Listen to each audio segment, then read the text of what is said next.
Hey Paisanos, what's going on? So today, I'm actually doing something different. I want to try to dive into a little bit of game design, and the best way I think to do it is by looking at the original Super Mario Brothers. And I want to take a look here. Okay, so this is the first screen we got. It tells you can't go left, but you can go right. And even with doing that, it shows you once you go more to the right, you can't do anything. And the first Goomba shows you if you touch it, you die. So I'm going to pause the game here and talk about that little aspect. These first two parts of this level here teaches you what you can do in the game. It tells you can move to the right, you can't move to the left. You cannot touch the Goomba or the bad guy. Now, after your first death, he makes you think about what you can do. Well, then you're sitting here again, you're like, alright, let me hit a button. I hit B, nothing happens, but let me hold it down and move. Okay, I'm moving faster. And then let me hit another. Okay, that button jumps. That's the basics of the game design for this game. And the fact that you go, okay, that does something. That does something. I wonder what these do. So I hit that when I was small. Let's see. Hit it when I'm big. I can break it. So what that means for game design is you're not giving the player any information. You're letting them figure it out themselves. You're letting them problem solve. It makes a person feel good when they can solve a problem without any help. So that's why nowadays in games you have a lot of tutorials because, well, let's put it this way. You only had 2 buttons back then. Now you have, well, where's my Xbox One? Now we have 2 joysticks, not just a D-pad, and a D-pad, 4 face buttons, 4 shoulder buttons, and 2 buttons where you push in the thumbsticks. So things have gotten a little bit more complicated. But one thing you can take out of this is if you have a game that is similar to most other games. For example, it's a 3D shooter. You walk forward with and move your character around with one stick, and you look around with another stick. There is no explanation needed on how to move or look for people who've played the game before.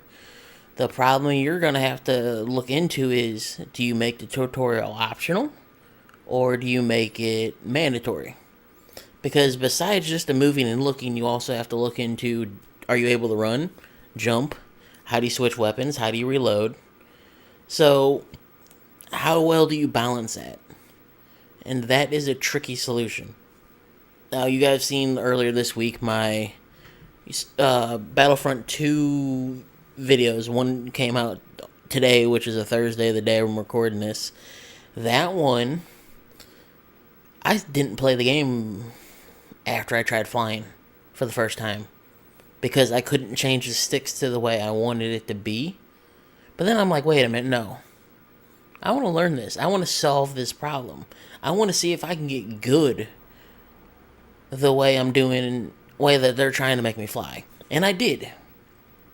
The past 2 videos, most of it was one full Rebel match. The other one's part of a Rebel match and part of the Imperial match. And I did rather well with flying. Now, it took me 3 days to get used to that. But it was very hard and very annoying. That's where I would have liked to see, even in a beta, some kind of small tutorial showing you how to play the game. Now, for, let's say, the ground combat, I knew what I was doing for the most part right off the bat. I didn't need a tutorial. So that's where you have to balance it too, and that's where I like the Mario games, is because they show you how to play without telling you. But then, let's say Super Mario World, you go in, you start playing, and right off the bat, you hit something new, like Yoshi.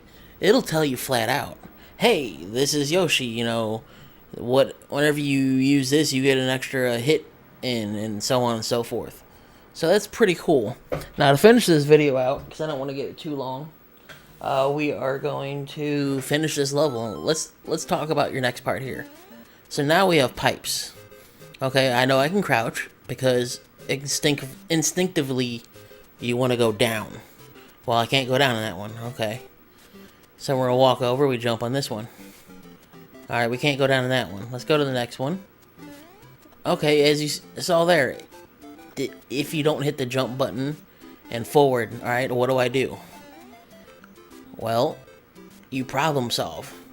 And here's one for you. You have your Goombas again. Well, you would take a couple lives to figure out how to get through that. Now we're at the last pipe. Can I go down this one? I can. So now we establish that not all pipes you can access, but there are secrets in the game, and you have to explore to get the secrets. This is something that's very important for open world games. If you do not have secrets and show the player that they can explore, then what are they going to do between missions? That is an important key as well. So this is, even this old of a game can show you basic game design concepts that will work today. And I'm not saying these concepts are basic. These concepts are standardized for Nintendo with their Mario games. Every Mario game you can pick up and play, and immediately, as long as you've played through some of them, you know the differences. Like this one, I know there's a little bit more of a slide. And I know my jump height. I know I can jump and then immediately duck. I know to be careful underneath blocks because I don't have a lot of jump height.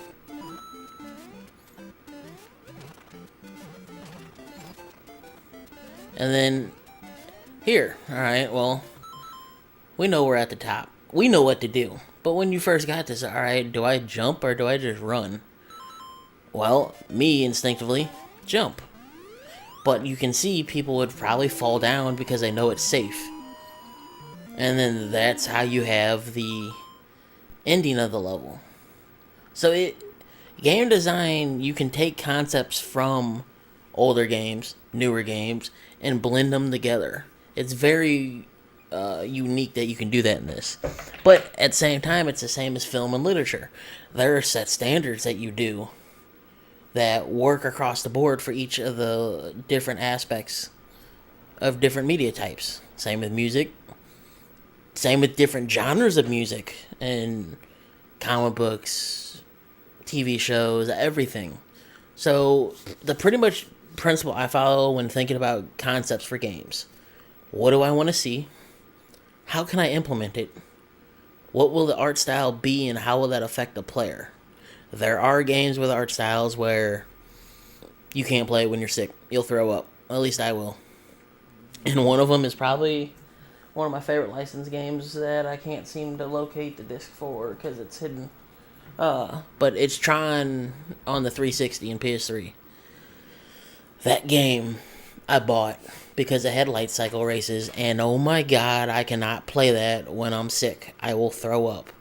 I had a trash can next to me when I originally bought that game, and I was throwing up into it while I'm playing online because all I wanted to do is play light cycles. Now, the other thing you have to note, people will not like what you make. So you have to come to understanding is what you're making, at least in my mind, you make it for you.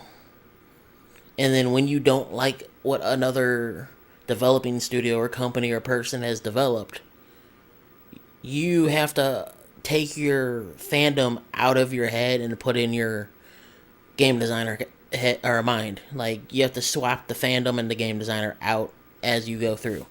Because you have to understand somebody put their heart and soul into it, so don't just hate on it. Yes, you can criticize it, but make it constructive criticism. Make it so that you're not just hating on the person and the group who developed it, but you're helping them understand why you don't like it and have an adult conversation about that. That is the biggest thing that has happened since, I'm going to say, like PS2 era-ish. Like, Actually, it was even Super Nintendo Genesis era. People, before the internet got big, really big, vocal about why they don't like something and why they don't. But back then, we didn't have the tools and knowledge to understand how it was done. Nowadays, you have the tools and knowledge to teach yourself the basic understanding of this and understand how much work goes into it. So nowadays, people are more driven by the hatred of why they don't like something. I've had that problem before with the new Battlefront series. Like, I enjoy the first one, but I understand where the problems are. But at the same time, it's somebody's baby. And I have to respect their decisions they made. Anyway, I disagree with their decisions. Same thing with Battlefront 2. I respect what they're doing, but I feel like they're going in a general aspect of an area instead of just saying, okay, this is what the game was, and you go here. Let's do it the exact same way. I understand why they don't want to do that. But that's a different story again. But with this, I just wanted to show the basic concepts of game design through my understanding, through the understanding of how you teach somebody to play your game. This game here, the original Super Mario Brothers, is a perfect example on how to do that. Because the game only gets harder. Only gets harder. So, with that being said, we're roughly 12 minutes. I just wanted to thank you all for your support. Don't forget to follow me on social media, Twitter, Facebook, Google Plus if you want. I don't normally check that one, but still, I post my stuff there every day. And then don't forget to look up the Patreon link in the description. Like, everything's in the description of the video at the very bottom.